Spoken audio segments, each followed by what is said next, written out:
En France, il y a quelque chose qui m'énerve énormément, c'est la notion de cash flow dans les investissements immobiliers. Vous avez de plus en plus d'influenceurs qui se posent justement sur ce mot cash flow, qui se cache derrière pour essayer de vendre des programmes de formation à des personnes qui ont malheureusement peut-être même pas les moyens de s'acheter de l'immobilier. Aujourd'hui, on va voir dans cette vidéo quel est ce mensonge du cash flow dans l'investissement immobilier, mais aussi et surtout, qu'est-ce que l'on pourrait mettre en place pour réellement recevoir des rentes immobilières, parce que c'est un constat qui est réel. Dans ma famille, j'ai des personnes qui vivent de leur rente, c'est un grand mot, mais ont des compléments de revenus ou des compléments de retraite, des amis aussi, moi à titre individuel aussi, et pourtant on n'a jamais abusé de ces termes de cash flow quand on parle justement de ces situations-là.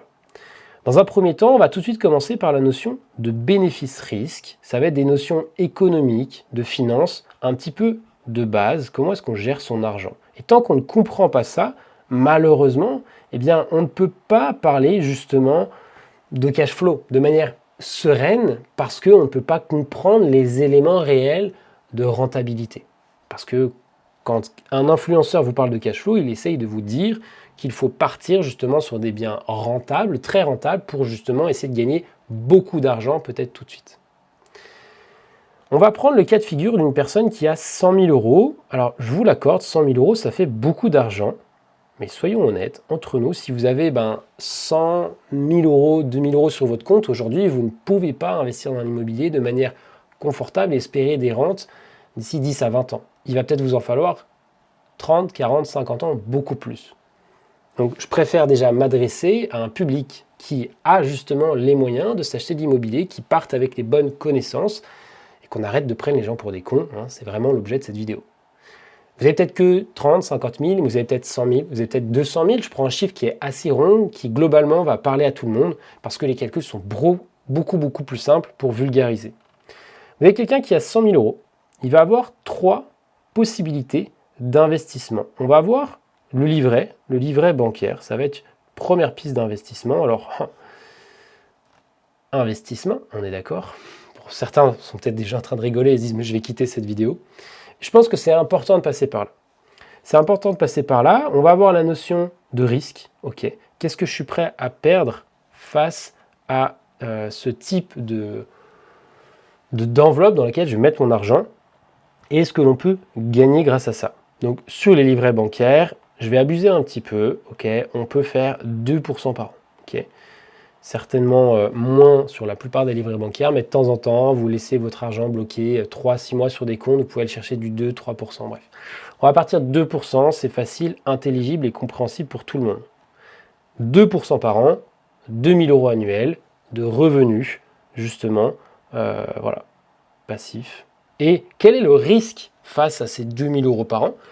Le risque, il est assez simple, c'est où la banque, elle fait faillite, ou même si elle fait faillite, vous avez peut-être l'État qui va vous donner ces 100 000 euros parce qu'il se doit, il l'a écrit dans ce texte de loi, rembourser tout le monde.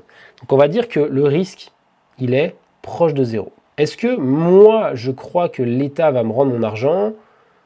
Non.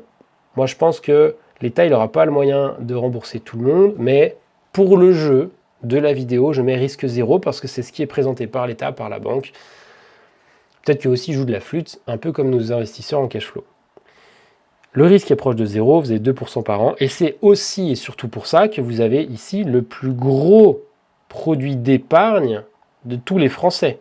C'est ici qu'en France, il y a le plus d'argent sur des livrets à la con, qui ne rapportent rien, mais parce que le risque est faible, ou s'apparente comme étant faible. À côté du livret bancaire, qu'est-ce qu'on a? On a, par exemple, la bourse. Et je viens juste après à l'immobilier. C'est important de passer des étapes pour comparer des choses et de ne pas juste partir tête baissée dans quelque chose que, en fait, on ne maîtrise pas du tout. Au niveau de la bourse, les risques ils sont assez simples. Vous avez une entreprise qui fait faillite, qui a un mauvais bilan comptable. Vous avez un État qui change de politique monétaire, comme on a pu l'avoir au Japon entre les années 90 et jusqu'à récemment, où l'économie, en tout cas les gens n'avaient pas envie d'investir. Je ne rentre pas dans les détails dans cette vidéo, mais vous avez plein de paramètres qui font que le cours des actions des entreprises en bourse peut fluctuer. ok. Et si vous n'avez pas envie de comprendre comment ça marche, en règle générale, on parle d'achat d'ETF. Vous allez acheter le marché, un panier d'actions qui va représenter la valeur de quelque chose de l'économie américaine, de l'économie mondiale. Donc, disons qu'on soit sur un ETF américain, SP500, qui fait environ 10% par an sur, je crois, 200 ans. Donc, on a assez de data pour dire que ça performe plutôt bien.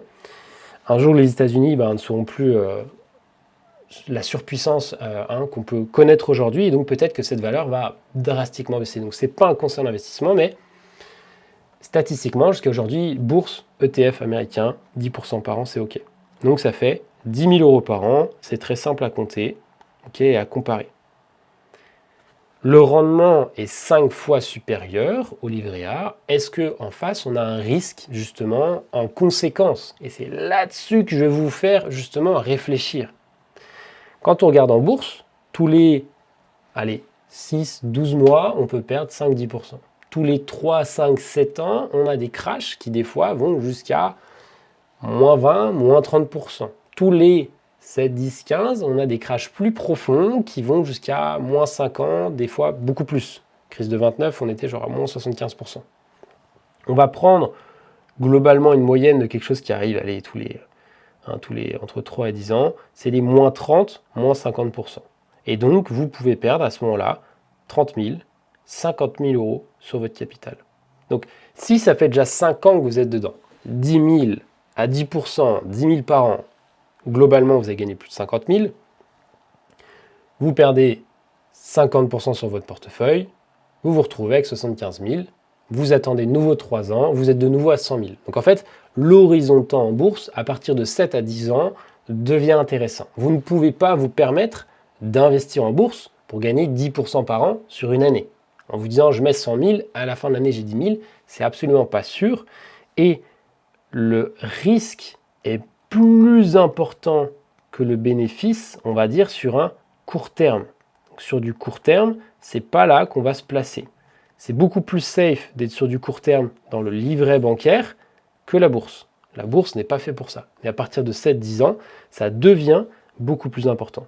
Sachant que vous ne pouvez pas contrôler les paramètres des entreprises. Vous n'êtes pas l'entrepreneur, ce n'est pas vous le consommateur. Vous ne pouvez pas changer ces métriques et ces données. Vous ne pouvez pas non plus déplacer l'entreprise, choisir où est-ce qu'elle a été installée, ainsi de suite. Donc, essayez de comprendre justement ce sur quoi vous pouvez avoir une notion de contrôle, ce qui nous permettra justement de mieux comprendre cette arnaque un peu du cash flow, ce mensonge sur le cash flow. Donc, moi, sur un an, je n'investirai jamais en bourse parce que je risque de perdre beaucoup plus que ce que je gagne. Si on va sur l'immobilier, est-ce que l'immobilier, on peut investir sur une année? Et attention, je vais certainement éternuer. Donc, qu'est-ce que l'on peut gagner sur l'immobilier? Vous achetez un bien qui vaut 100 000 euros dans une ville de 50, 100 000 habitants. Je suis désolé, je prends quelque chose qui est globalement constant dans plusieurs villes de France. Oui, il y a des gens qui ont des maisons. Oui, il y a des gens qui ont des studios de 10 mètres carrés. Et là, on va prendre quelque chose qui fait 20, 25. Globalement, vous allez pouvoir retirer 500 euros mensuels par mois. Ça fait 6 000 de loyer par an, ça fait 6% annuel. Globalement, vous allez voir que dans la majorité des villes de France, on reste quand même sur du 5-6%. C'est-à-dire c'est beaucoup moins qu'en bourse. On va revenir plus tard sur la valeur du bien. Ok, ça fait partie des risques. Dans les risques, qu'est-ce que l'on peut avoir? La valeur de votre bien immobilier peut drastiquement chuter et on va en parler après beaucoup plus en détail. C'est un risque qui est quand même moins important qu'en bourse, parce que même si tous les 7 ans, il y a un cycle économique à peu près immobilier, ça arrive des fois de perdre 5-10%, mais on n'est pas sur des 30 à 50. Donc le risque, il est moins important. Vous avez moins de revenus, mais moins de risques de perte. Donc au final, ça s'équilibre, vous gagnez la même chose.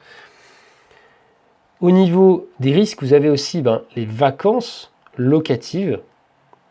Qu'est-ce que la vacance locative? On va en reparler avec des chiffres plus tard. Vacances locatives, c'est quoi? C'est quand vous avez votre locataire qui s'en va et vous devez en trouver un nouveau. Si vous relouez dans les 24 heures, vous avez perdu 24 heures de loyer, faible vacances locatives. Si vous relouez dans un mois, vous perdez un mois de loyer, vous perdez 500 euros.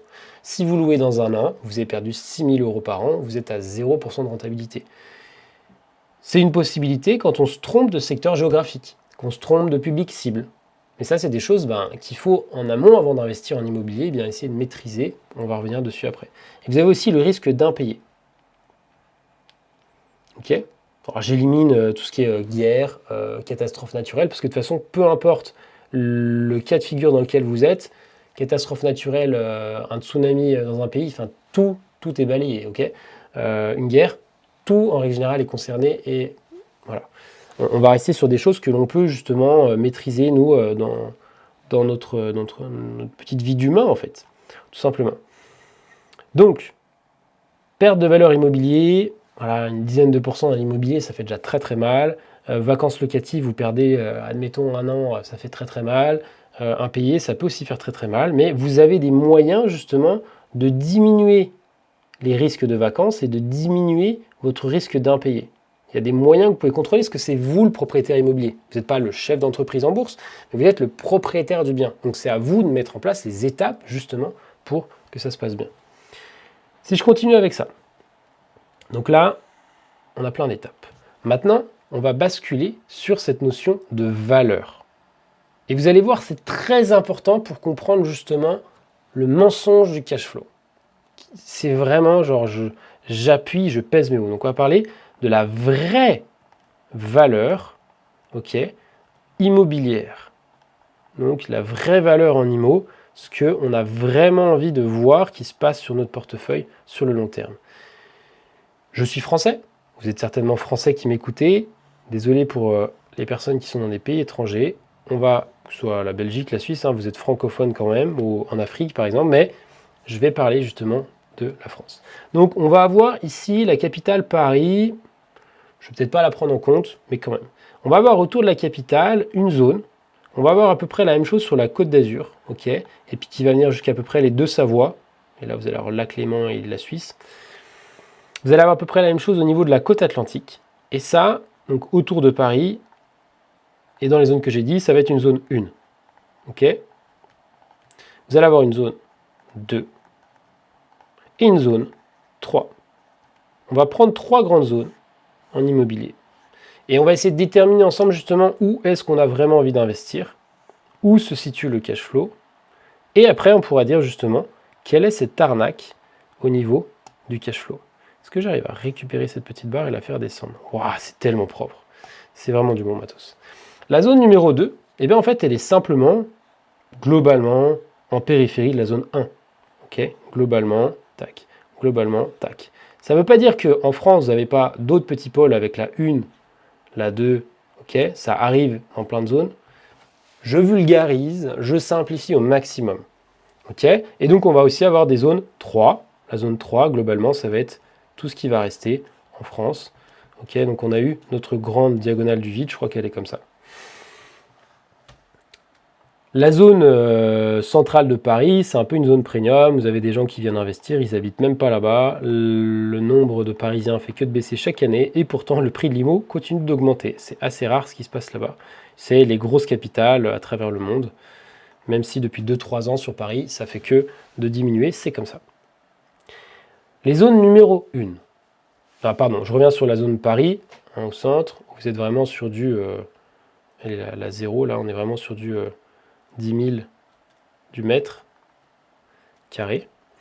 Les zones 1, on va dire plutôt entre 3 et jusqu'à 6-8. Okay. Côte d'Azur, ça arrive qu'il y ait du 6-8. Annecy, vous avez du 6-8, mais globalement, ça va être ça. Zone 2, vous allez être sur du... peut-être 1005, ça dépend des zones. 1005 jusqu'à du 3000, justement, aller jusqu'à du 2005.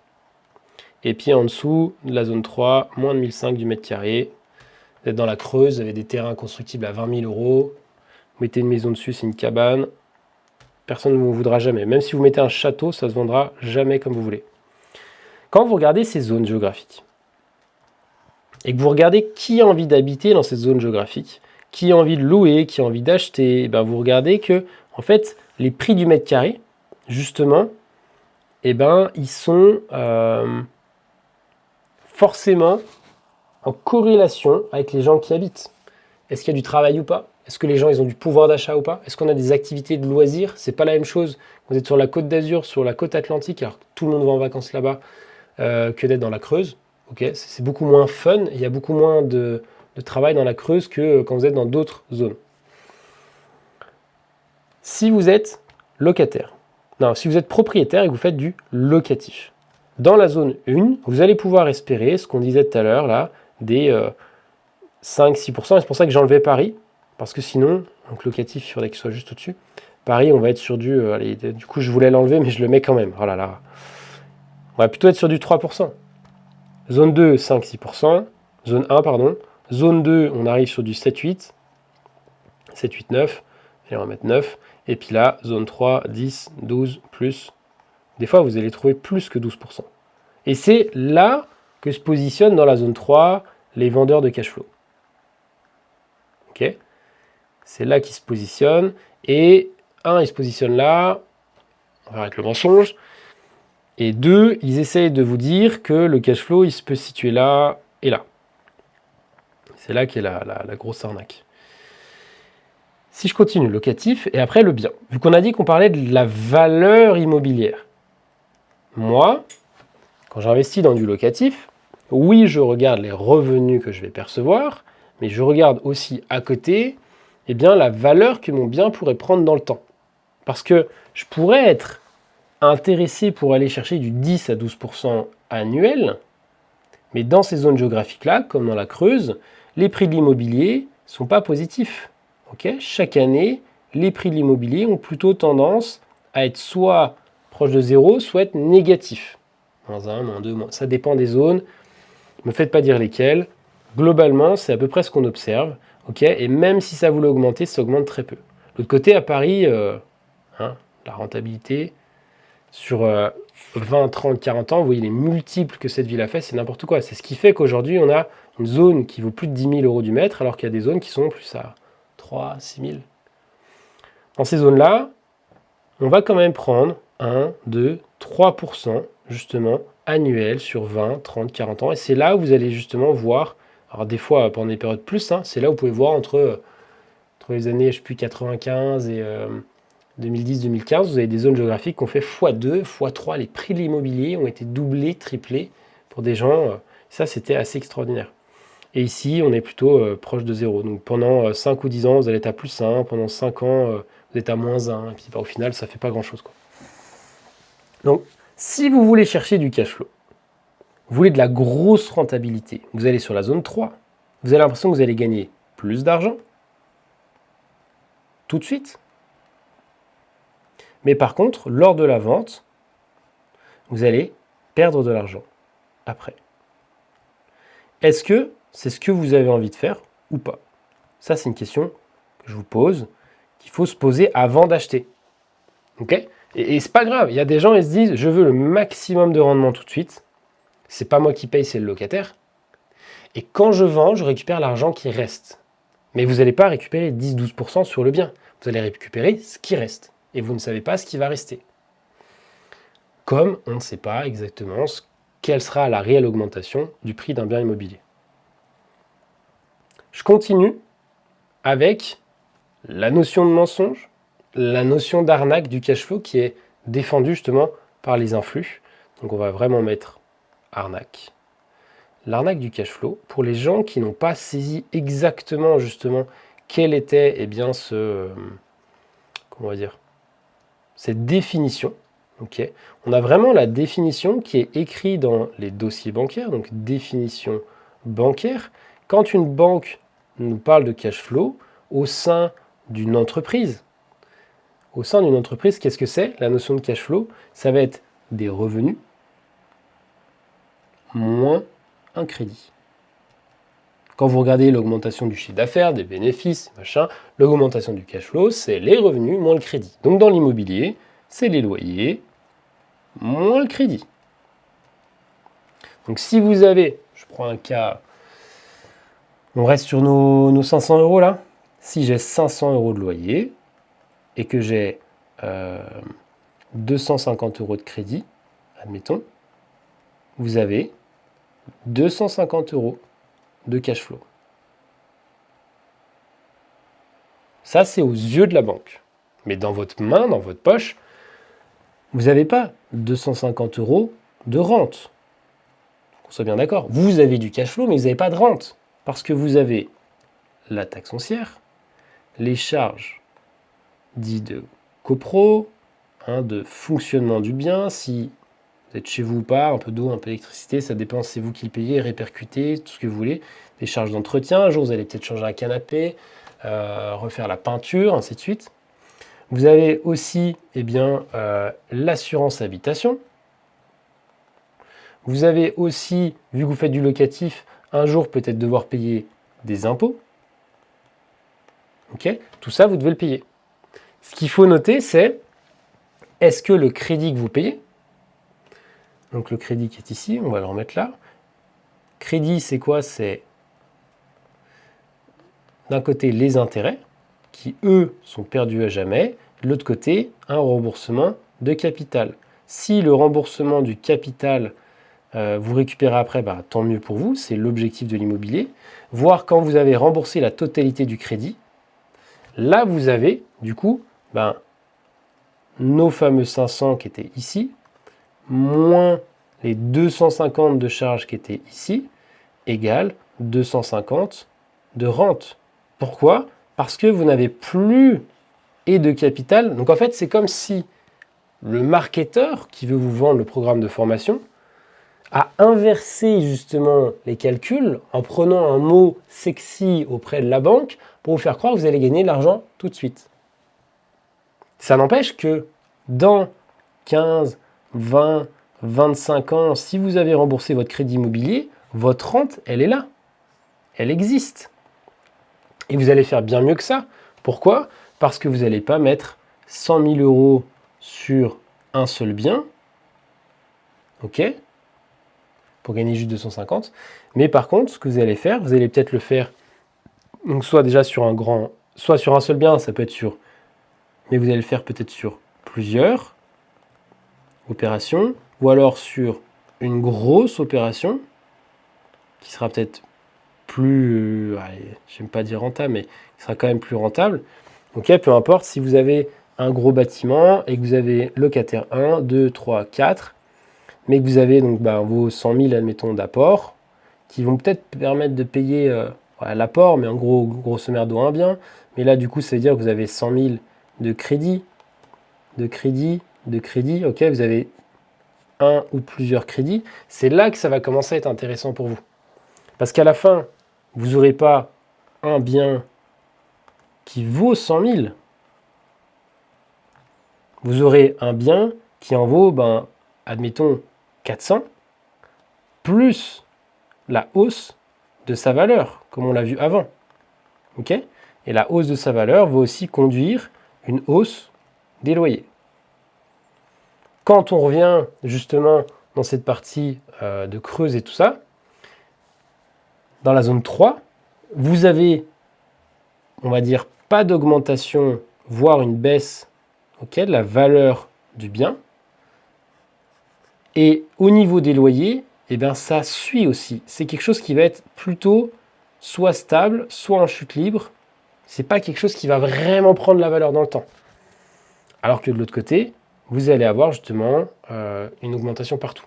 Et attention, prenez toujours en considération cette notion d'impayé, zone géographique défavorisée, des gens qui ont moins d'argent, moins bonne capacité à payer, je ne parle même pas des voyous, et la vacance locative. Plus vous êtes dans une zone où il y a de la pression locative, dans les zones premium, plus vous relouez vite, donc vous maintenez votre rendement, même s'il est 5-6%, c'est déjà très bien, va rester constant dans le temps.